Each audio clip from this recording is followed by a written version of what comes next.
ఆరాధనా ఆరాధనా స్తుతి ఆరాధనా ఆరాధనా స్తుతి ఆరాధనా ఆరాధనా స్తుతి ఆరాధనా నీ వారసత్వముకై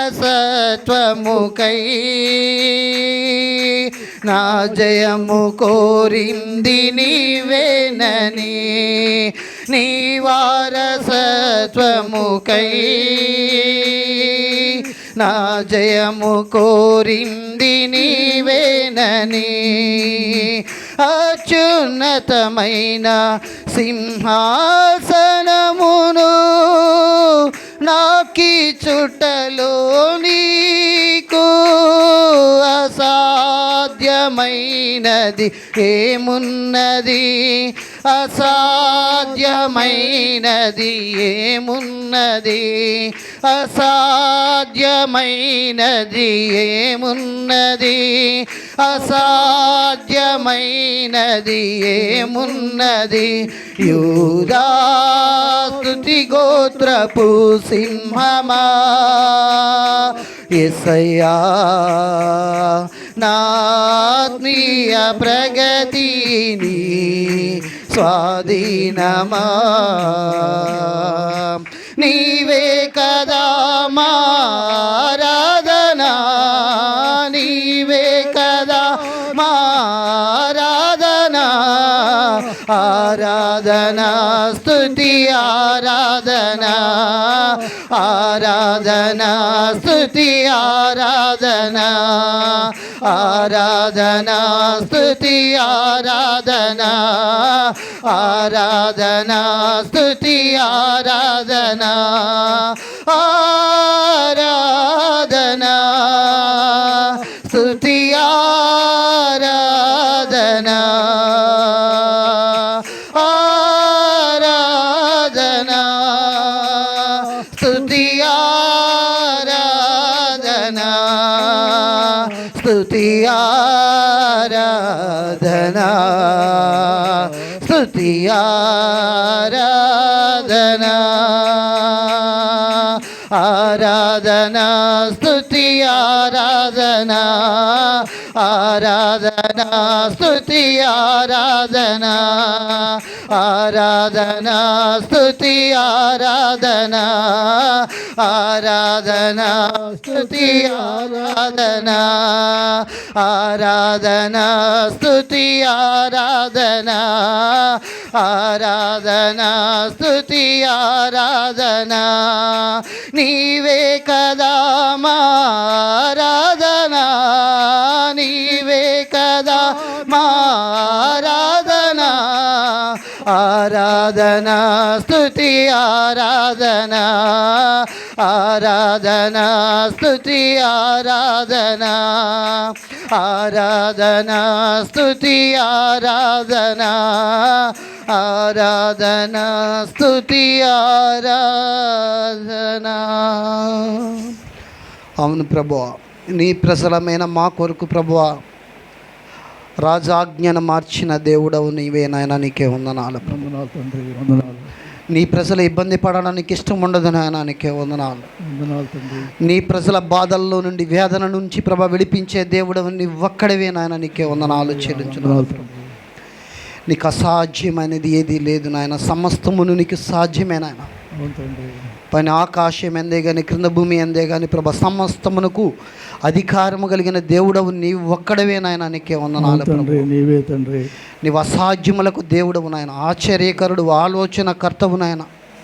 నిత్యుడకు తండ్రివి, సమాధానకర్తకు అధిపతివి నాయన. నీకే వందనాలు చెల్లించున్నాను ప్రభా.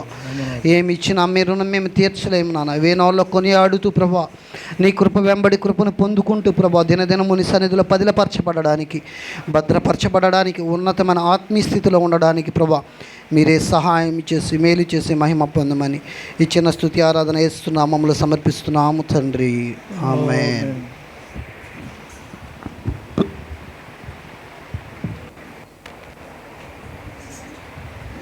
దేవునికి మహిమ కలుగును గాక. అందరికి వందనాలు పిల్లరా.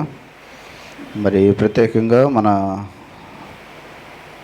రాష్ట్రంలో మన భారతదేశంలో ఎలక్షన్స్ జరుగుతున్నాయి. కాబట్టి ఎలక్షన్స్ కొరకు దేవుని చిత్తం జరిగించి మరి దేవుడు మంచి వారిని మనకు అధికారులుగా అనుగ్రహించలాగున అందరూ ప్రార్థన చేయవలసిందిగా మరి ప్రేమతో తెలియజేస్తున్నాం. అలాగే మరి దేవుడు పోయిన వారం కూడా చెప్పాం, సహోదరుడు రాజు కుమారుడు కోసం ప్రార్థన చేయండి.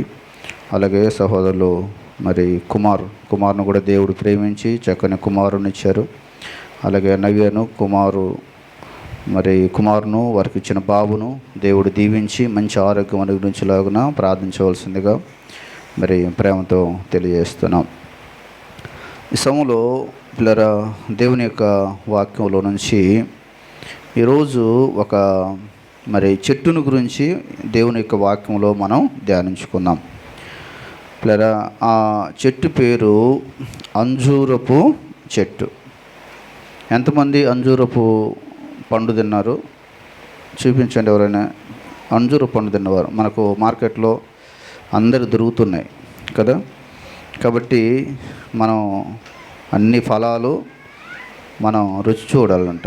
ఇశ్రాయేలు దేశంలో ఎక్కువగా ఈ అంజూరపు ఫలాలు దొరుకుతాయి. కాబట్టి యేసు ప్రభువు వారు ఆ అంజూరపు చెట్టు ఫలం తినాలని ఆయన ఆశపడ్డాడు. ఈ అంజూరపు చెట్టు పిల్లరా, మీరు నెట్లో కొడితే అందరికీ కనపడుతుంది అంజూరపు చెట్టు ఎలా ఉంటుంది, దాని ఫలాలు ఎలా ఉంటాయి, దాని ఆకులు ఎలా ఉంటాయి అన్నది మనందరము చూడవచ్చు. అయితే పిల్లరా, యేసుక్రీస్తు వారు ఆయన అప్పగింపబడటానికి బయలుదేరి వెళ్తూ ఉన్నారు. ఆయన బయలుదేరి వెళ్తూ ఉన్నప్పుడు ఆయనకు ఒక అంజూరపు చెట్టు కనపడింది. ఆ అంజూరపు చెట్టును చూడగానే చాలా ఎత్తుగా పెరిగింది, ఆకులు చాలా పెద్దగా ఉన్నాయి. అంజూరపు ఆకులు అంట దాదాపుగా మరి అది 9 ఇంచుల పొడవు ఉంటుందంట, 8 ఇంచుల దాదాపుగా 7-8 ఇంచుల ఎడల్పు ఉంటుంది. దాదాపుగా మన 2 అరచేతులు పెడితే ఎంత ఎడల్పు ఉంటుందో అంత ఎడల్పు ఒక ఆకు ఉంటుందన్నమాట.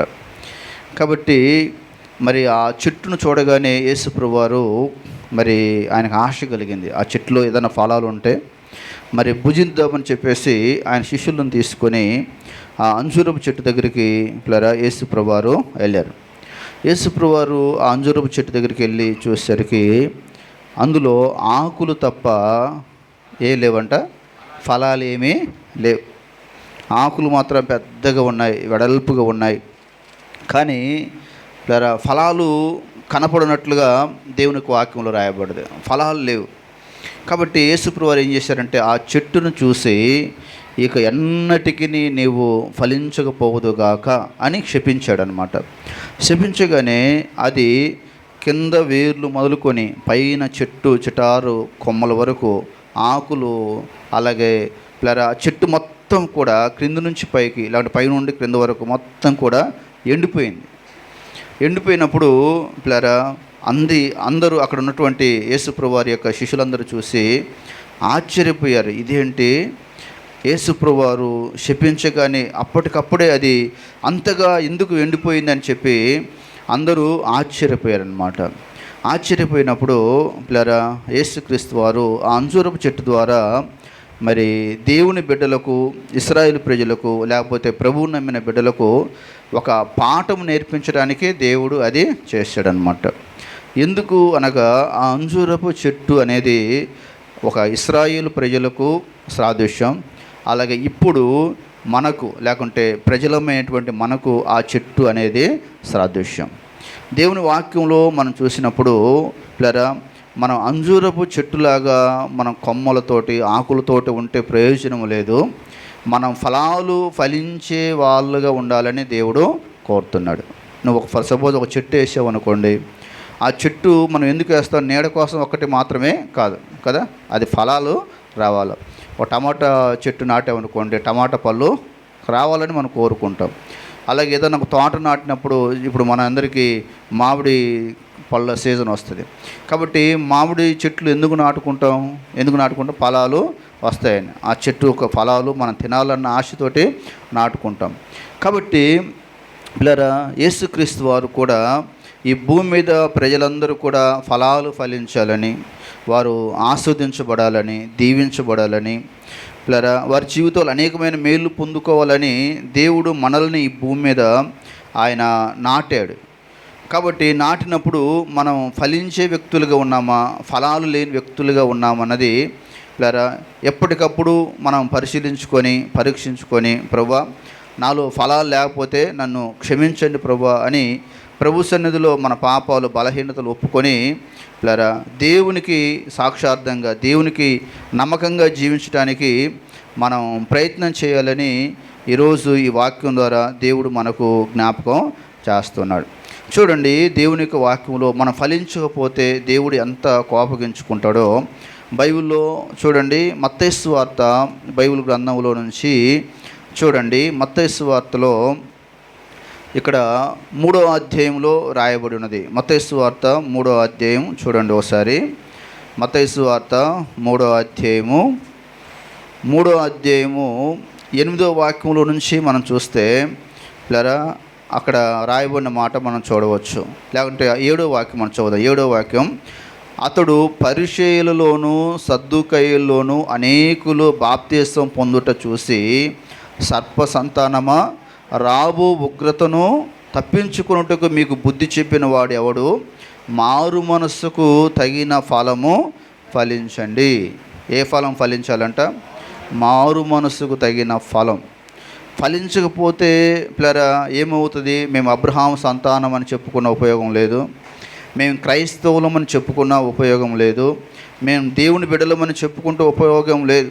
ఎందుకంటే ఫలాలు లేకపోతే ఏమవుద్దో చూడండి. వాక్యంలో ఇక్కడే రాయబడ్డది 8వ వచనం 9వ వచనం, అబ్రహాము మాకు తండ్రి అని మీలో మీరు చెప్పుకొని తలంచున్నారు. దేవుడు ఈ రాళ్ళ వలన అబ్రహామునకు పిల్లలను పుట్టింపగలడని మీతో చెప్పుచున్నాడు. ఇప్పుడే గొడ్డలి చెట్ల వేరున ఉంచబడి ఉన్నది కనుక మంచి ఫలములు ఫలింపని ప్రతి చెట్టు నరకబడి ఎక్కడ వేయబడుతుందంట? అగ్నిలో వేయబడుతుంది. ఒక చెట్టు ఫలించకపోతే ఆ చెట్టుని ఏం చేస్తారంట? నరికేస్తారు. అది ఎండిపోద్ది. దాన్ని తీసుకెళ్ళిపోయి అగ్నిలో పడవేస్తారు. అలాగే పిల్లరా ఏ వ్యక్తి అయితే యేసు ప్రభువును నమ్మకుండా ఫలించకుండా ఉంటారో వారు కూడా పిల్లరా అది అగ్నిగుండం, అగ్ని ఆరదు, పురుగు చావదని దేవుని వాక్యంలో రాయబడ్డది కదా. కాబట్టి ఫలించకపోతే మనం కూడా అలాగే పిల్లరా పడవేయబడతామని ప్రభు ఈ వాక్యం ద్వారా మనకు జ్ఞాపకం చేస్తున్నాడు. కాబట్టి నేను దేవుని సన్నిధికి వస్తున్నాను, నాలో ఫలాలు లేవు ప్రభువా, నన్ను జ్ఞాపకం చేసుకొని నేను ఫలించే వ్యక్తిగా ఉండటానికి నాకు సహాయం చేయండి అని దేవునికి ప్రార్థన చేయాలి. ఏ విషయంలో నువ్వు ఫలించటం లేదో, ఏ విషయంలో మరి నువ్వు దేవునికి దూరంగా ఉంటున్నావో, ఏ విషయంలో నువ్వు దేవుణ్ణి మహింపరచలేకపోతున్నావో, ఏ విషయంలో నువ్వు దేవుని స్తుతించలేకపోతున్నావు, ఆ విషయంలో ఎప్పటికప్పుడు సరి చేసుకొని పశ్చాత్తాపడాలని ఈ వాక్యం ద్వారా దేవుడు మనకు జ్ఞాపకం చేస్తున్నాడు. ఈ వాక్యంలో మనం చూస్తే ఈ చెట్టు ఎవరిని సూచిస్తుందని నిన్న చెప్పానంటే బైబిల్లో పిల్లరా మరి రాయబడది. ఇది ఇశ్రాయేలు ప్రజలు ఎక్కువగా ఈ చెట్ల కింద వారు నివాసం చేసేవారంట. ఆ చెట్టు కింద ఉంటే వాళ్ళు నిర్భయంగా సంతోషంగా ఉండేవారు.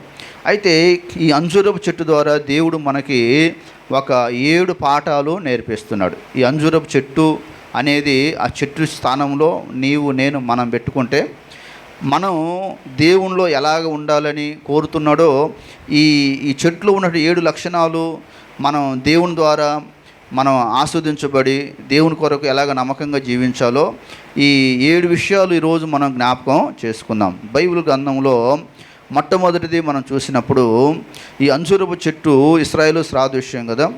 అయితే చూడండి, ఆది కాండంలో బైబిల్లో రాయబడ్డది. ఆది కాండం పిల్లరా మరి 3వ అధ్యాయంలో దేవుడు ఆదాము అవలని ఏ తోటలో పెట్టాడు చెప్పండి? ఏ తోట అది? ఏదెన్ తోట. ఏదెన్ తోట ఇప్పుడు ఎక్కడ ఉందో తెలుసా మీకు? అందరూ అన్ని ప్రాంతాలకు వెళ్తున్నారు, కానీ ఏదెన్ తోట దగ్గర మాత్రం ఎవరు వెళ్ళలేకపోతున్నారు అన్నమాట. ఏదెన్ తోట దగ్గరికి వెళ్ళటం లేదంట. ఎందుకంటే ఏదెన్ తోటలో పిల్లరా అక్కడ జీవవృక్ష ఫలం ఉంది. ఏదెన్ తోటలో ఏముంది? జీవవృక్ష ఫలం ఉందంట. ఆ ఫలం ఎవరైతే తింటారో ఇక వాళ్ళకి మరణం అనేది ఉండదు. కాబట్టి దేవుడు యాక్చువల్గా ఈ ఆదాము అవ్వలు ఏ ఫలం తిన్నారంటే మంచి చెడ్డలు తెలివినిచ్చేటువంటి ఫలము తిన్నారు. తిన్న తర్వాత దేవుడు వెంటనే ఎవరెవరు ఇల్లు ఇక్కడ ఉంటే జీవవృక్ష ఫలం తింటే ఇంక నిరంతరం జీవిస్తారు, ఇక దేవుడే లేడని చెప్తారని చెప్పేసి వాళ్ళని ఏదైనా తోటలో నుండి ఏం చేశారంట, అందులో నుంచి వాళ్ళని బయటికి పంపించాడు. బయటికి వెళ్ళిపోయారు వాళ్ళు. కాబట్టి ఇప్పుడు ఆ యొక్క ఏదైనా తోట ఎక్కడ ఉన్నదో అని శాస్త్రవేత్తలు ఇప్పటికీ గింజుకుంటున్నారు, కానీ అది ప్లరా ఎక్కడ ఉన్నదో ఎవరికి తెలియదు. దేవుని స్తోత్రం. కానీ మనకు ప్రకటన గ్రంథంలో చదివితే ఏమని రాయబడదంటే, మనం పరలోకం వెళ్ళినప్పుడంట దేవుడు మనకేమిస్తాడో తెలుసా, ఆ జీవవృక్ష ఫలమును దేవుడు మనకి ఇస్తాడంట. ఆ ఫలం మనం తింటే ఇంకా దేవునితోటి నిరంతరం మనం జీవిస్తాం. కాబట్టి ఈ యొక్క ఆదాము అవ్వలు అప్పటి వరకు ప్లరా వారు ఎలా ఉన్నారో తెలుసా, వారు అంతకుముందు వస్త్రాలు వేసుకోలేదు. ఏదైనా తోటలో ఉన్నప్పుడు దేవునితో ఉన్నప్పుడు వారికి సిగ్గు అనేది వాళ్ళకి తెలియదు, మహిమ వస్త్రాలతో వాళ్ళు ఉన్నారు. అయితే సాతానుడు ఆ అవ్వ దగ్గరికి వెళ్ళిపోయి ప్లరా ఏమన్నా తెలుసా, ఓ ఇది నిజమా అని చెప్పేసాడదంట. అనేసరికి ఏంటి ఏది నిజమా అంటే, మీరు ఆ మంచి చెడ్డలు తెలివినిచ్చే ఫలము తినొద్దని దేవుడు చెప్పాడంట కదా, ఇది నిజమేనా అన్నప్పుడు అవ్వగారు ఏమన్నారు చెప్పండి, అవునండి అన్ని ఫలాలు తినమన్నారు, కానీ ఆ చెట్టు ఫలం మాత్రం మీరు తినవద్దన్నారు. అన్నప్పుడు ఆ సాతానుడు ఏమన్నాడు తెలుసా, ఎందుకు దేవుడు తినొద్దు అని అన్నాడంటే, మీరు ఆ ఫలము తిన్న తర్వాత మీరు దేవునిలాగా మారిపోతారు, దేవదూతల్లాగా మారిపోతారు. కాబట్టి మీరు దేవుళ్ళలాగా మారిపోతారనేసరికి పిల్లరా అవ్వగారికి ఆశ కలిగిందంట. ఆమె వెళ్ళిపోయి ఏం చేసింది చెప్పండి, ఆ చెట్టు ఫలం తీసుకుంది. ఆమె తిని వెంటనే ఎవరికి పెట్టేసింది, ఆదాము గారి నోట్లో పెట్టేసింది అనమాట.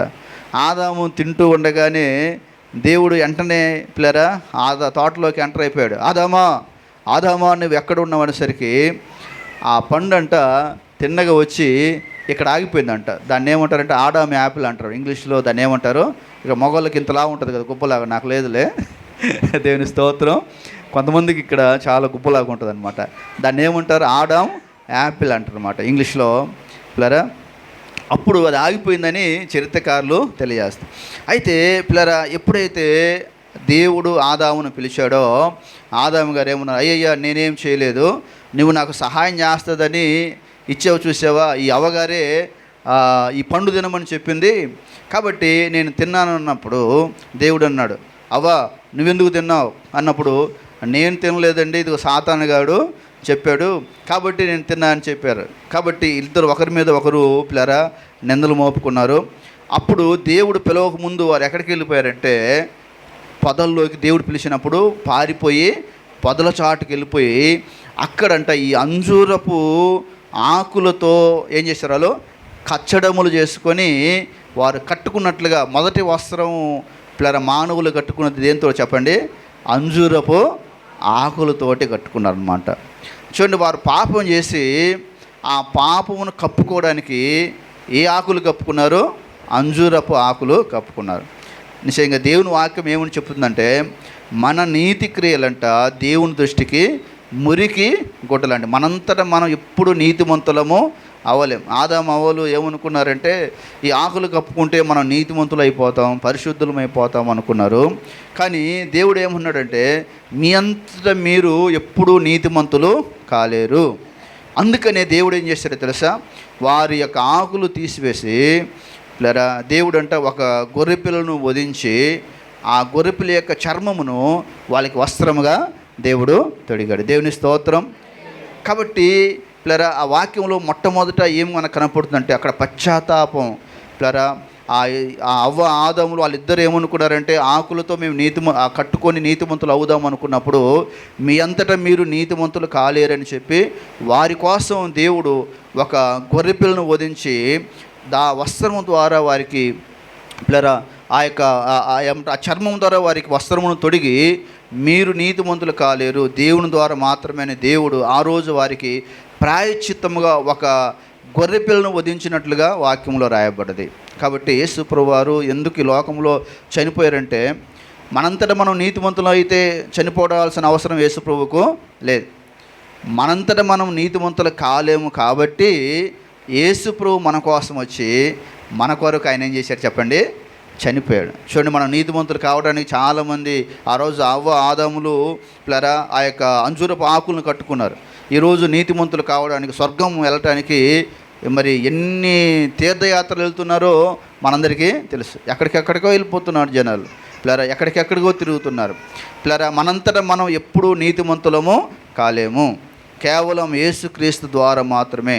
కాబట్టి ప్లరా దేవుని వాక్యం తెలియజేస్తూ ఉంది ప్లరా, ఆ రోజు ఆదాము అవ్వల ద్వారా ప్లరా వారు ఆ అంజూరపు ఆకులతో కచ్చడం చేసుకొని నీతిమంతులం అవ్వాలంటే వాటిని తీసివేసి ప్రభువారు ప్లరా దేవుడు మరి ఒక పొటేలును వధించి ఆ చర్మమును వారికి తొరిగి వారిని నీతిమంతులుగా మార్చడానికి అక్కడ సాదృశ్యంగా ఒక ప్లరా బలిని అర్పించినట్లుగా బైబిల్లో రాయబడింది. కాబట్టి ప్లరా మనం ఎప్పుడు దేవుని వాక్యం చదువుకున్న, ప్రభువా నా అంతటా నేను ఎప్పుడు నీతిమంతురాలని కాలేను, కేవలం నీ రక్తం ద్వారా మాత్రమే అని మనం ప్రభువును స్తుతించాలని ఈ వాక్యం ద్వారా దేవుడు మన జ్ఞాపకం చేస్తున్నాడు. ప్లరా వాక్యం చదువుదామా? చూడండి, బైబిల్లో 3వ అధ్యాయము ఆదికాండం దేవుని వాక్యంలో మనం చూస్తే ప్లరా బైబిల్ గ్రంథంలో రాయబడ్డది. ఆదికాండం చూడండి, ఆదికాండం 3వ అధ్యాయము 7వ వచనంలో, అప్పుడు వారిద్దరూ కన్నులు తెరవబడెను, వారు దిగంబరులమని తెలుసుకొని అంజూరపు ఆకులు కుట్టి తమకు కచ్చడములుగా చేసుకొనిరి. ఏ ఆకులు కట్టుకున్నారంట? కాబట్టి అంజూరపు చెట్టు ఎప్పటి నుంచి ఉంది? ఆదాము అవ్వలతోటే ఉందన్నమాట. దేవుని స్తోత్రం, హల్లెలూయా. కాబట్టి ప్లరా ఈ అంజూరపు ఆకుల ద్వారా వారు కచ్చడములుగా చేసుకున్నారు, వాటి ద్వారా వారు నీతిమంతులుగా చేయబడలేదు. రెండోది దేవుని వాక్యులు మనం చూద్దాం. చూడండి, ఈ అంజూరపు ప్లరా చెట్టు లేకపోతే ఈ అంజూరపు ఆకులు ఎంత ప్రయోజనకరమో బైబిల్లో మనం చూస్తే, మొదటి సమూయేలు గ్రంథం చదవండి ఒకసారి.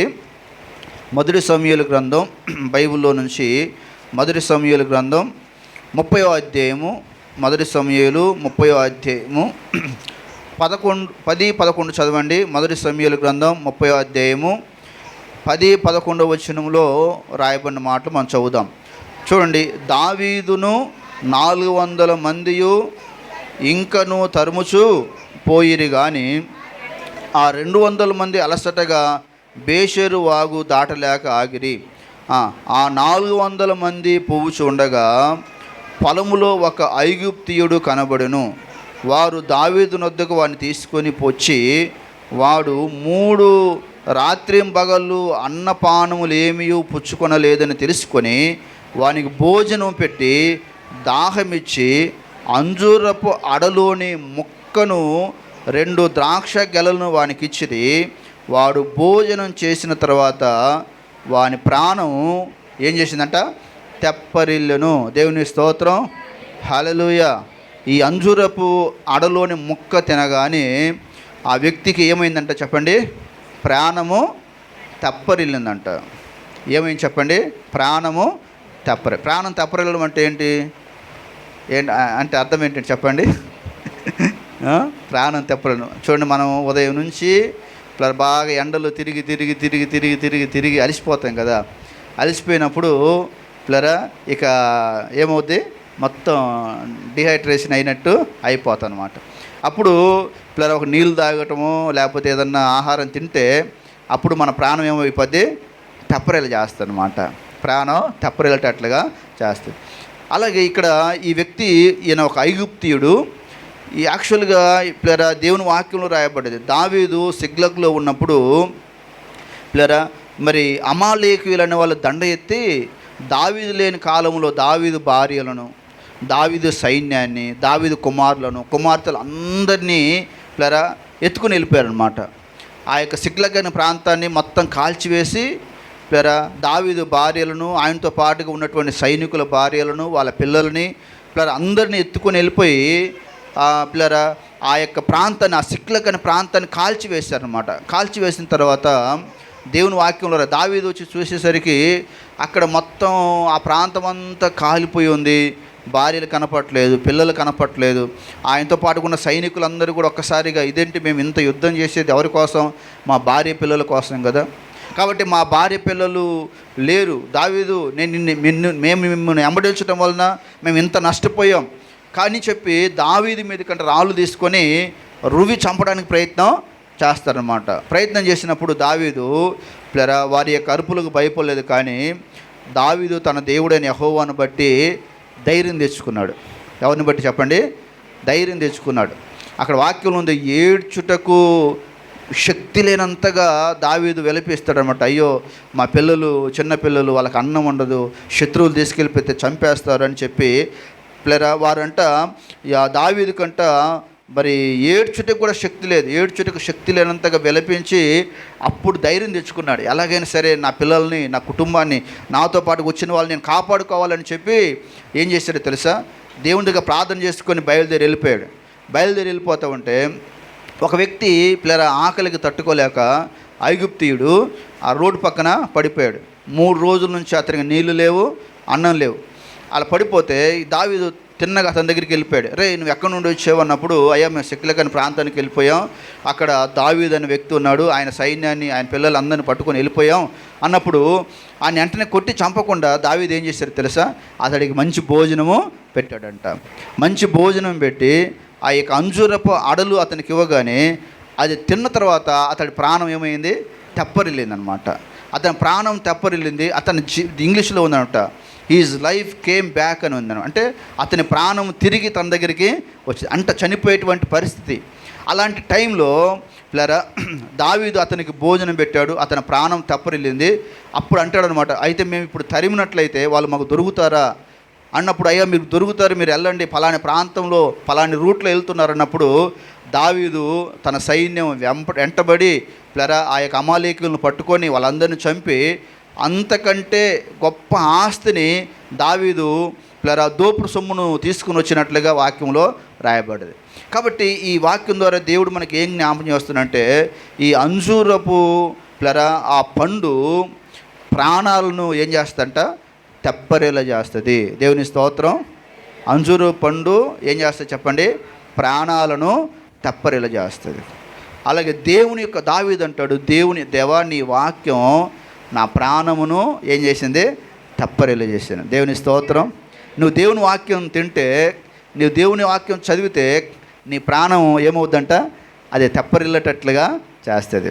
బైబిల్లో 119వ కీర్తన 50వ వాక్యం ఏమని రాయబడదంటే, చూడండి మంచి వాక్యం, చాలా బాగుంటుంది. 119వ వాక్యం అధ్యాయము 119 50వ వచనం చూడండి ఒకసారి. దేవుని యొక్క వాక్యం మనం ఎలా బ్రతికిస్తుందో అందులో రాయబడ్డది. చూడండి బైబిల్లో మనం చూస్తే 119వ కీర్తన 50వ వచనం, నీ వాక్యము నన్ను బ్రతికించి ఉన్నది, నా బాధల్లో ఇదే నాకు నెమ్మది. దేవుని వాక్యం మనల్ని ఏం చేస్తుందంట? బ్రతికిస్తుంది. మన ప్రాణాలు తెప్పరిల్లేటట్లుగా దేవుని వాక్యం చేస్తుంది. కాబట్టి మరి ప్రతిరోజు ప్రతి ఆదివారం మీకు చెప్తున్న దేవుని వాక్యం మీరు చదవండి. హల్లెలూయా. ఏం చేయాలి చెప్పండి? దేవుని వాక్యం చదివితే మనం బ్రతికేటట్లుగా దేవుని వాక్యం చేస్తుంది, తెప్పరిల్లేటట్లుగా దేవుని వాక్యం చేస్తుంది.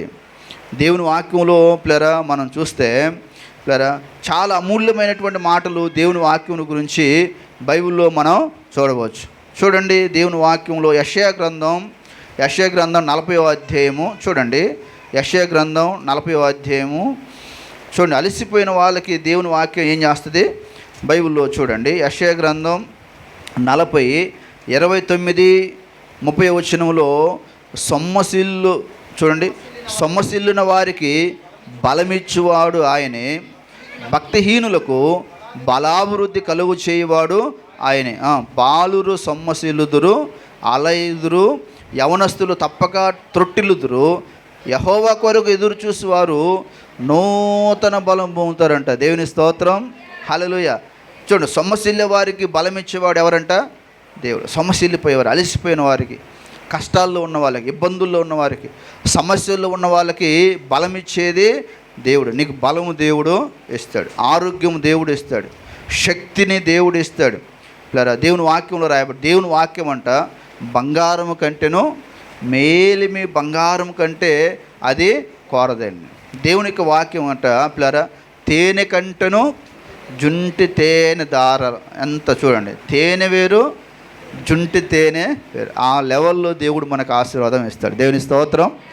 బంగారం చిన్న బంగారం కొనుక్కుంటే మనం చాలా గొప్ప అనుకుంటాం, కానీ దేవుడు అంటున్నాడు బంగారం కంటేను మేలు బంగారం, అపరంజి కంటే మన దేవుడు అంత గొప్పవాడు అనమాట. కాబట్టి ఆ అపరంజి, ఆ మేలిమి బంగారం లేదా జుంటి తేనె దార ఏంటంటే దేవుని వాక్యమే. కాబట్టి నువ్వు దేవుని వాక్యం చదివితే ఈ వాక్యం నీ ప్రాణాలని ఏం చేస్తుంది చెప్పండి, తెప్పరిల్లేటట్లుగా చేస్తుంది. కాబట్టి నీ వాక్యము నన్ను బ్రతికించున్నది, నా బాధలు ఇదే నాకు నెమ్మది కలుగజేసిందని పిల్లరా బైబిల్లో నుంచి దేవుడు జ్ఞాపకం చేస్తున్నాడు. కాబట్టి ఇశ్రాయేలు ప్రజలకు దేవుడు పిల్లరా ఆ యొక్క అంజూరపు ద్వారా ప్రాయశ్చిత్తం కలుగజేశాడు ఆదాము వాళ్ళకి. అలాగే ఈ యొక్క అంజూరపు ద్వారా ప్రాణాలు తెప్పరిల్లేటట్లుగా దేవుడు చేసినట్లుగా బైబిల్లో ఉంది. ఇంకా చూడండి, మనం త్వరగా ముందుకు వెళ్ళిపోదాం. మొదటి రాజుల గ్రంథం చదవండి.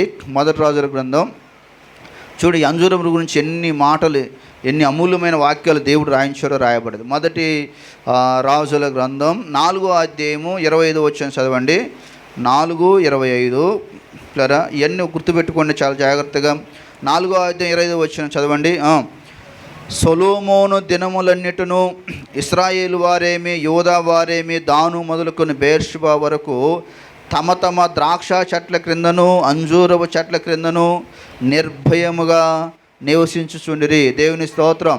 ఎవరెవరంట పిల్లరా చూడండి, సొలొమోను మొదలుకొని ఇశ్రాయేలు వారి వరకు, యూదా వారు కానీ, దాను వారు కానీ, బెర్షెబా వారు కానీ ద్రాక్ష చెట్ల కింద, అంజూరపు చెట్ల కింద ఎలా ఉండేవారంట వాళ్ళు? నిర్భయము. దేవుని స్తోత్రం. నిర్భయం అంటే ఏంటి? భయం లేకుండా జీవించాలన్నమాట. ఆ చెట్ల కింద ఉన్నప్పుడు ఇక దాహానికి భయం లేదు వాళ్ళకి, ఆహారానికి భయం లేదు. ఎందుకంటే దాహం వేసిన లేదా ఒకవేళ ఆకలి అయినా కూడా ఆ యొక్క అంజూరపు పండ్లు తినటం, ఆ ద్రాక్ష పండ్లు తిని వారు నిర్భయముగా జీవించేవారు అని దేవుని వాక్యంలో రాయబడింది.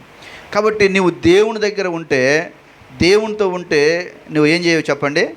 భయం అనేది ఉండదు. దావీదు భక్తుడు ఒకడు అంటాడు అనమాట, ఆయన నా మీద 1000 మంది పడినా, అలాగే నా మీదకి 10,000 మంది శత్రువులు వచ్చినా నేను భయం లేకుండా నిద్రించేదను. దేవుని స్తోత్రం. భయం ఉండదంట ఆయనకు. ఆయన మీదకి శత్రువులు 10,000 మంది వచ్చినా కూడా ఆయన భయపడడు. ఎందుకని చెప్పండి? ఆయనతో ఎవరున్నారు? దేవుడు ఉన్నాడు. కాబట్టి నీతో దేవుడు ఉంటే అలాగే నీవు ఎలా ఉంటావు చెప్పండి? భయం లేకుండా ధైర్యంగా ఉంటావు. అందుకే దావీదు రాసిన కీర్తనలో అంటాడనమాట, పిల్లరా నన్ను కాపాడువాడు కునకడు నిద్రపోడు. ఇశ్రాయేలును కాపాడువాడు ఆయన కునికేవాడు కాదు, నిద్రపోయేవాడు కాదు. నిన్ను కాపాడే దేవుడు కునికేవాడు కాదు. అందుకే పిల్లరా దేవుని వాక్యంలో యెహోషువతోటి దేవుడు అంటాడు, ఇదిగో యెహోషువ భయపడకము, జడియకము, నిబ్బరము కలిగి ధైర్యంగా ఉండు. ఎందుకంటే నీ దేవుడైన యెహోవా నీకు తోడుగా, దేవుడు నీకు తోడుగా ఉన్నాడు. నువ్వు దేనికి భయపడవలసిన పని లేదు. ధైర్యంగా ఉండాలి ప్రతి విషయంలో. మన దేవుడు మన యొక్క ఆత్మలను తెప్పరిల్ల చేసే దేవుడు, మనం కురిపోలేటువంటి దేవుడు, మనల్ని బలపరిచేటువంటి దేవుడు. ఎవరెవరంటే సమస్యలున్న వాళ్ళని, ఆకలితో ఉన్న వాళ్ళని, కష్టాల్లో ఉన్న వాళ్ళని, ఇబ్బందుల్లో ఉన్న వాళ్ళని, సమస్యల్లో ఉన్న వాళ్ళని పిల్లరా ఆదరించే దేవుడు. కాబట్టి పిల్లరా దేవుని సన్నిధిలో ధైర్యంగా దేవుని బట్టి మనం సంతోషించాలని బైబిల్లో రాయబడదు. ఇంకా చూడండి, ఈ యొక్క అంజూరపు ఇంకేం చేస్తుందో తెలుసా? బైబిల్లో న్యాయాధిపతుల గ్రంథం 9వ అధ్యాయం చూడండి. న్యాయాధిపతులు 9వ అధ్యాయము, న్యాయాధిపతులు 9వ అధ్యాయము చూడండి. న్యాయాధిపతుల గ్రంథం 9వ అధ్యాయము 10వ వచనం. న్యాయాధిపతులు 9వ అధ్యాయం 10వ వచనంలో ఇక్కడ కొన్ని చెట్లు పిల్లరా అన్ని మీటింగ్ పెట్టుకున్నాయన్నమాట. కొన్ని చెట్లన్నీ వెళ్ళిపోయి మీటింగ్ పెట్టుకునేవాడు. చూడండి, ఇప్పుడు మనకు ఎలక్షన్స్ వస్తున్నాయి కదా. ఎలక్షన్స్ వచ్చినప్పుడు అందరూ పిల్లరా ప్రజలు, నాయకులు అందరూ వెళ్ళిపోయి ఏం చేస్తారు? ఫలాని వ్యక్తి అయితే ఎమ్మెల్యే మనకైతే ఆయన అయితే బాగుంటుంది అనుకుంటామో లేదు, ఓట్లు వేసి మనం గెలిపించుకుంటాం. అలాగే ఈ చెట్లన్నీ కూడా ఒక నాయకుడిని ఏర్పాటు చేసుకోవడానికి మీటింగ్ పెట్టుకున్నాయి. నాయకునిగా ఏర్పాటు చేసుకోవడానికి మీటింగ్ పెట్టి మొట్టమొదటంట ఆ చెట్లు ఏం చేస్తాయో తెలుసా? పిల్లరా ఒలివ చెట్టు దగ్గరికి వెళ్ళిపోయి, ఒలివ చెట్టు దగ్గర వెళ్ళిపోయి, ఓ ఒలివ చెట్ట నీవు మా మీద నాయకుడిగా ఉండు అని చెప్పేసి అడిగానమాట. అడిగినప్పుడు ఈ ఒలివ చెట్టు ఏమన్నదంటే, నేను దేవునిని మానవులను దేని వలన నరులను సన్మానించుదురో ఆ నా తైలం ఇవ్వకుండా నేను అటు ఇటు ఊగలాడటానికి నేను మీ మీద అధికారిగా ఉండాలా? కాబట్టి ఈ ఒలివ చెట్టు అంటుంది, నా ద్వారా మరి దేవుడు సంతోషపడుతున్నాడు, నా ద్వారా మానవులు సంతోషపడుతున్నారు, అది నాకు చాలు, నాకు రాజకీయాలు అవసరం లేదు. రాజకీయాల్లో ఎలా ఉంటుంది, అటు ఇటు ఊగులాటే ఉంటుంది. ఈ పార్టీ నుంచి ఆ పార్టీ, ఆ పార్టీ నుంచి ఈ పార్టీకి జంపింగ్ జనాలు అంటారు కదా, అలాగ ఉంటుంది. కాబట్టి నేను అలాగ ఉండటానికి నేను రాను అని చెప్పేసి అన్నదంట. తర్వాత ఏ చెట్టు దగ్గరికి వెళ్ళారు? అప్పుడు 10వ వచనం చూడు, 9-10 వచనంలో, అప్పుడు చెట్లు నీవు వచ్చి మమ్మల్ని ఏలుమని అంజూరపు చెట్టును అడగగా, అంజూరపు చెట్టు చెట్ల మీద రాజునయ్యుండి అటు ఇటు ఊగులాడుటకు నా మాధుర్యమును నా మంచి ఫలమును నేను నీయక మానుదునా. అంజూరపు చెట్టు దగ్గరికి వెళ్ళాయన్నమాట. అంజూరపు చెట్టు దగ్గరికి వెళ్ళి నువ్వు మా మీద రాజుగా ఉండమన్నప్పుడు అంజూరపు చెట్టు ఏమన్నదంటే, నా మాధుర్యమును నా మంచి ఫలమును నేను ఇవ్వకుండా రాజుగా ఉండి అటు ఇటు ఊగులాడమంటారా అంటుందన్నమాట. అంటే ఈ అంజూరపు చెట్టు పిల్లరా ఏం ఫలం ఇస్తుందంట? మాధుర్యమును మంచి ఫలాలు ఇస్తుంది. అది అంజూరపు చెట్టు ఏం ఫలాలు ఇస్తుంది చెప్పండి? మాధుర్యము, మంచి ఫలాలు. మనం ఏ చెట్టులాగా ఉండాలంటే అంజూరపు చెట్టులాగా పిల్లరా మన ద్వారా మంచి ఫలాలు ఇవ్వాలి. మనం మంచి ఫలాలు ఫలించాలని దేవుడు జ్ఞాపకం చేస్తున్నాడు. క్రైస్తవులు, ప్రభువుని నమ్మిన వాళ్ళు, ప్రార్థన చేసేవారు పిల్లరా ముళ్ళ చెట్టులాగా ఉండటానికి వీలు లేదు, చెడ్డ చెట్టులాగా ఉండటానికి వీలు లేదు. పిల్లరా మాధుర్యం ఇవ్వాలి, మంచి ఫలాలు ఇవ్వాలి. దేవుని వాక్యంలో రాయబడి మంచి ఫలాలు అంటే ఏంటి? బైబిల్లో గల్తీ పత్రిక 5వ అధ్యాయం చూడండి. గల్తీ పత్రిక 5వ అధ్యాయము 22వ వచనం చూడండి. అందరికీ తెలిసిన వాక్యాలు 9 ఉన్నాయి ఆత్మఫలాలు. ఎన్ని ఫలాలు ఉన్నాయి? 9 ఆత్మఫలాలు. ఈ 9 ఆత్మఫలాలు పిల్లరా మనం కలిగి ఉండాలని దేవుడు జ్ఞాపకం చేస్తున్నాడు. మొదటిది ఏంటిది చెప్పండి? ప్రేమ. రెండోది సంతోషము, సమాధానము, దీర్ఘశాంతము, దయాళుత్వము, మంచితనము, విశ్వాసము, సాత్వికము, ఆశా నిగ్రహము. ఇట్టి వాటికి విరోధమైన నేమేదియో లేదు. క్రీస్తు యేసు సంబంధులు శరీరమును దాని ఇచ్ఛలతోనూ దురాశలతో సెలవు వేసి ఉన్నారు. కాబట్టి దేవుని వాక్యంలో రాయబడి ఆత్మఫలమేమనగా ప్రేమ కలిగి ఉండాలంట, లేదా సంతోషం కలిగి ఉండాలంట, సమాధానం కలిగి ఉండాలంట, దీర్ఘశాంతం కలిగి ఉండాలంట, దయాళుత్వం కలిగి ఉండాలంట, మంచితనం కలిగి ఉండాలంట, సాత్వికం కలిగి ఉండాలంట, విశ్వాసం కలిగి ఉండాలంట, ఆశా నిగ్రహం కలిగి ఉండాలి. దేవుడు అంటున్నాడు, నీవు ఒక అంజూరపు ఫలాలు మాధుర్యంనిచ్చే వ్యక్తివైతే నీవు ప్రేమ కలిగి ఉండు, విశ్వాసం కలిగి ఉండు, సంతోషం కలిగి ఉండమని పిల్లరా బైబిల్లో దేవుని వాక్యం ద్వారా మనకు జ్ఞాపకం చేస్తున్నాడు. కాబట్టి మనం ఏ చెట్టులాగా ఉన్నాం, ఏ ఫలాలు ఫలించే వ్యక్తులాగా ఉన్నామని బైబిల్లో రాయబడదు. ఒకవేళ నువ్వు ఈ ప్రేమ నీలో లేకపోతే, అలాగే సంతోషం నీలో లేకపోతే, సమాధానం నీలో లేకపోతే ఏముంటాయో తెలుసా? చూడండి 5వ అధ్యాయము, చూడండి 5వ అధ్యాయము ఇక్కడే 19వ వచనం, 5:19 వచనంలో శరీర కార్యములు ఏంటి? ఆత్మఫలాలు కానివి శరీర కార్యములు స్పష్టమై ఉన్నవి. అవేవనగా జారత్వము, అపవిత్రత, కామకత్వము, విగ్రహారాధన, అభిచారము, ద్వేషములు, కలహములు, మత్సరములు, క్రోధములు, కక్షలు, భేదాలు, విమతములు, అసూయలు, మత్తతులు, అల్లరితో కూడిన ఆటపాటలు మొదలై వీటిని గూర్చి నేను మునుపు చెప్పిన ప్రకారము ఇట్టి వాటిని చేయవారు దేవుని రాజ్యములో ప్రవేశించరు. ఏటిని చేసేవాళ్ళు? దాదాపుగా ఈ శరీర కార్యాలు ఎన్ని ఉన్నాయి? 21 ఉన్నాయి. ఆత్మఫలాలు 9 ఉన్నాయి. ఆత్మఫలాలు 9, శరీర కార్యాలు 21.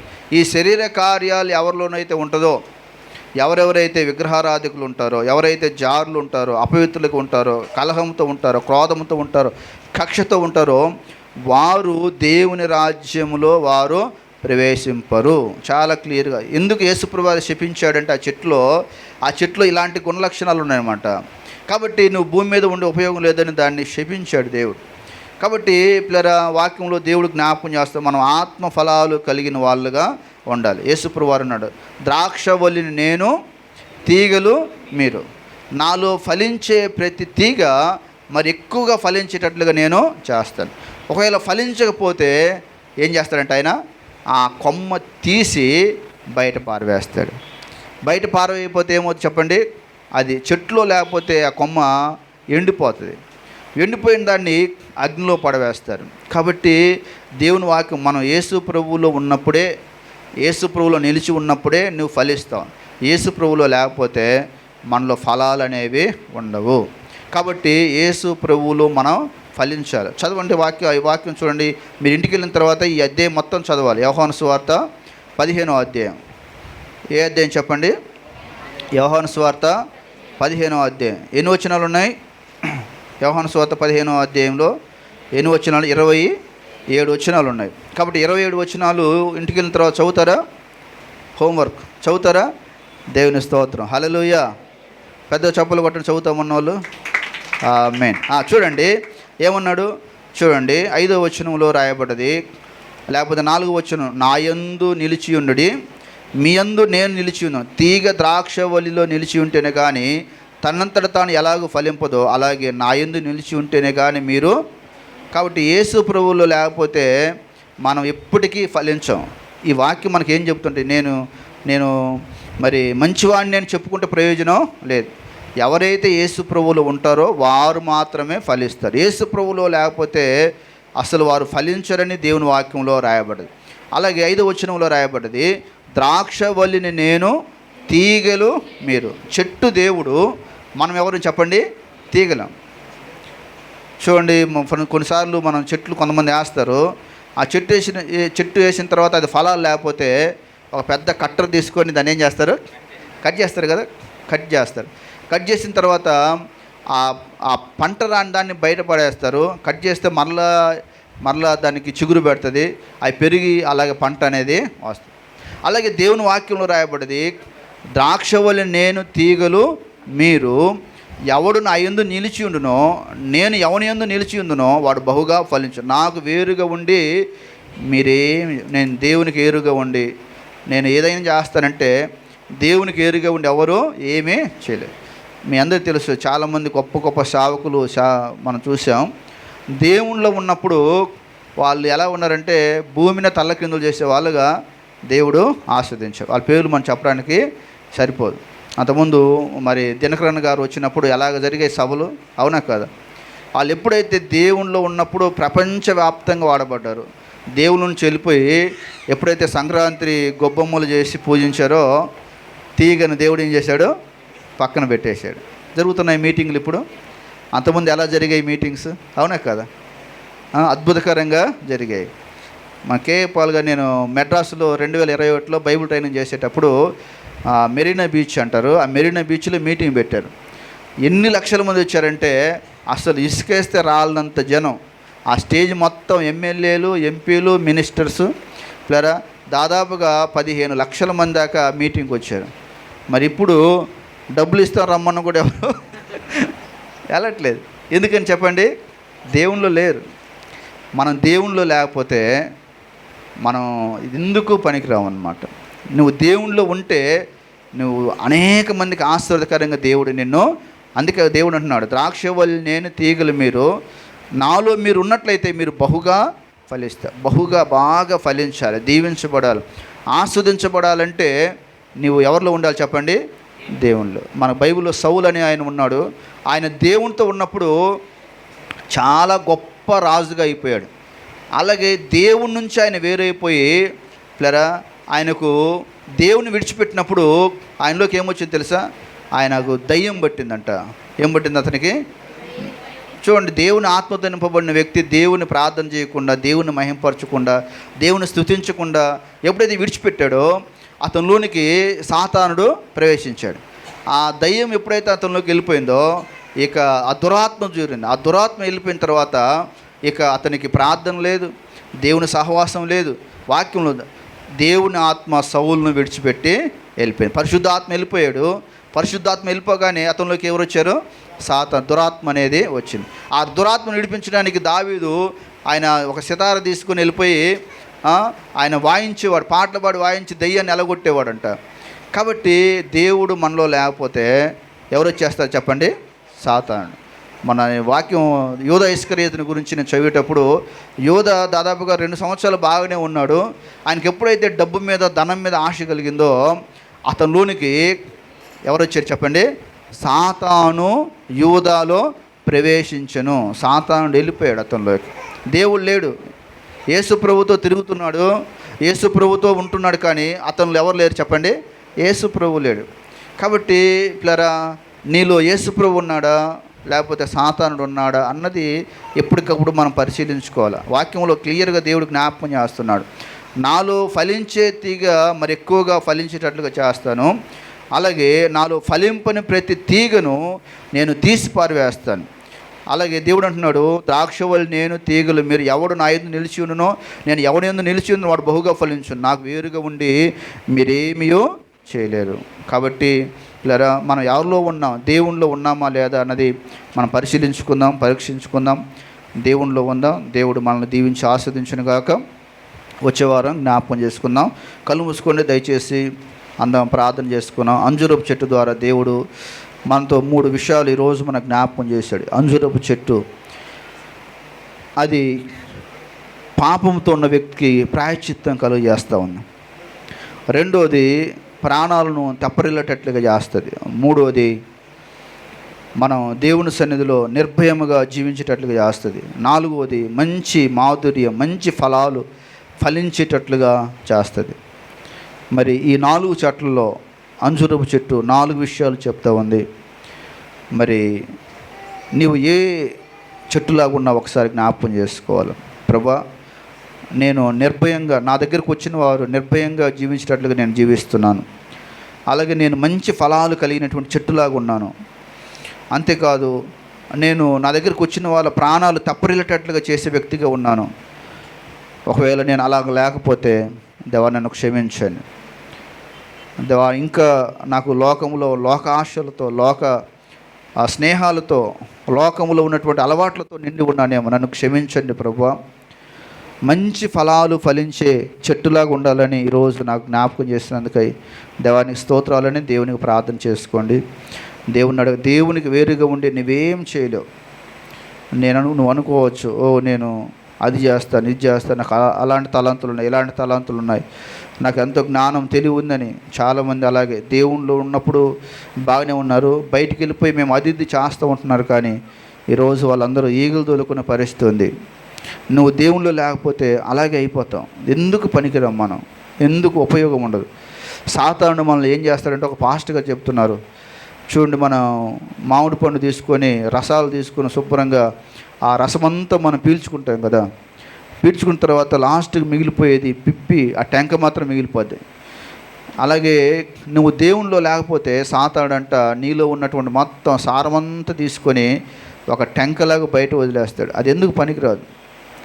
అలాగే దేవుడు అంటున్నాడు, నువ్వు నాలో లేకపోతే బయట పారవేయబడతావు, విసిరివేయబడతావు, నువ్వు ఎండిపోతావు, నువ్వు ఫలాలు ఉండవు, నీలో ఆకులు మాత్రమే ఉంటాయి, ఉపయోగం లేదు.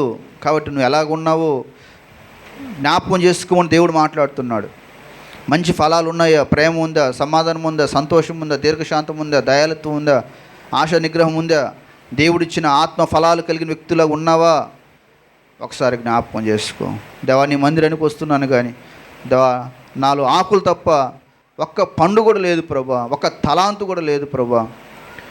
నేను పైకి చెట్టులాగా మంచి చెట్టులా కనపడుతున్నాను కానీ అసలు ప్రయోజనం లేదు. నేను ఫలించే వ్యక్తిగా నన్ను వాడుకో ప్రభు అని దేవుని ప్రార్థన చేయండి. గొప్ప దేవ, పరిశుద్ధుడ, సర్వాధికారి, నీ కొందనాలు స్తోత్రాలు చెల్లిస్తున్నాం. ఈరోజు మరొకసారి తండ్రి, మీరు మాకు ఇచ్చిన ఈ మంచి శ్రేష్టమైన అవకాశం బట్టి, ధన్యతను బట్టి దేవాని కొందనాలు స్తోత్రాలు చెల్లిస్తున్నాం. అంజూరపు చెట్టు నువ్వు చూసావు ప్రభా, ఆ చెట్టులో దేవ నీకు చూపిస్తున్నావు, నన్ను కూడా నువ్వు చూస్తున్నావు ప్రభా. ఆకాశం నుండి నరులను పరిశీలించుతున్న దేవుడు తండ్రి, నీ కొందనాలు. ఒకవేళ నన్ను కూడా చూస్తే, అయ్యో వీళ్ళ ప్రార్థన లేదు, వీళ్ళలో ఇదిగో వీళ్ళు వాక్యం చదివే వాళ్ళు కాదు, వీళ్ళు దేవుని మందిరానికి వచ్చేవాళ్ళు కాదు, చూడటానికి బాగానే ఉన్నారు బాగానే అందంగా ఉన్నారు, బాగానే సౌందర్యంగా ఉన్నారు, బాగానే డబ్బు ధనం ఆస్తితో ఆ చెట్టు ఎలాగైతే విరవబడ్డదో వాళ్ళు కూడా విరవబడ్డారు, కానీ వీరు ఫలాలు లేవు అని ఒకవేళ మీరు చూస్తే మేము ఎండిపోతాం ప్రభువా. మమ్మల్ని జ్ఞాపకం చేసుకొని ఫలించి చెట్టుగా మమ్మల్ని వాడుకోండి ప్రభువా. మాధుర్యం ఇచ్చి చెట్టులాగా వాడుకోండి ప్రభువా. ప్రాణాలు తెప్పరిలో చేసే చెట్టులాగా మమ్మల్ని వాడుకోండి ప్రభువా. మీ సన్నిధిలో నిర్భయంగా జీవించే వాళ్ళుగా మమ్మల్ని వాడుకోమని ప్రార్థిస్తున్నాం. గొప్ప దేవ, సర్వాధికారి నీకు వందనాలు. పరిశుద్ధుడా, అద్వితీయుడా, ఆశ్చర్యకరుడా, నమ్మదగిన దేవ నీకు స్తోత్రాలు దేవ, స్తోత్రాలు చెల్లిస్తున్నాం. ఈరోజు ఇక్కడ చేరిన ప్రతి బిడ్డకు మంచి ఆరోగ్యం, బలం దయచేయండి. ఇంకా ఆధ్యాత్మికంగా ఎదుగుటకు దేవ సహాయం చేయండి. ఎక్కువగా ప్రార్థన చేసుకోవడానికి, ఎక్కువగా వాక్యం చదువుకోవడానికి, ఎక్కువగా భయంతో జీవించడానికి, భక్తితో జీవించడానికి సహాయం చేయండి. ఎవ్వరు లోక ఆశల్లో పడకుండా దేవ సహాయం చేయండి. శరీర ఆశలు స్పష్టంగా ఉన్నాయని చెప్తున్నావు ప్రభా. శరీర ఆశలు కక్షలు ఉంటాయి, క్రోధాలు ఉంటాయి, ఎమతలు ఉంటాయి, మత్తతులు ఉంటాయి, అల్లరితో కూడిన ఆటపాట, వాటికి మేము దూరంగా ఉండాలని బహుసూటిగా మాట్లాడావు. కాబట్టి ఎవ్వరు ఈ శరీర కోరికలు వాళ్ళ శరీరంలో, వారి జీవితంలో లేకుండా సహాయం చేయండి. మరోసారి సంఘాన్ని దీవించండి, విశ్వాసాలను దీవించండి, సంఘ సరిహద్దులను విషయాలు పరిచి మీరే మహిమ పొందమని యేసు నామములో అడిగి వేడుకుంటున్నాము తండ్రి. అందరూ లేచి నిలబడదాం.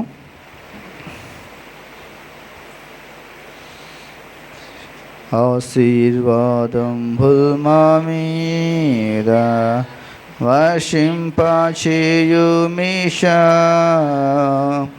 ఆశతో నమ్మియున్నాము నీ సత్య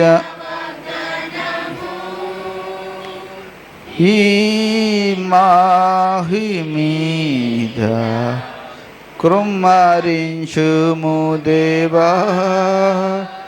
క్రమ్మార ప్రేమ వర్షము కృమ్మారించు. మన తండ్రి దేవుని ప్రేమ, ప్రభువైన యేసుక్రీస్తు వారి కృప, పరిశుద్ధాత్మైన సహవాసం, సమాధానం మనందరికీ, మన సంఘానికి ఇప్పుడు ఎల్లప్పుడు సదాకాలం తోడేండి కాపాడును గాక. అందరికీ వందనాలు. Praise lord.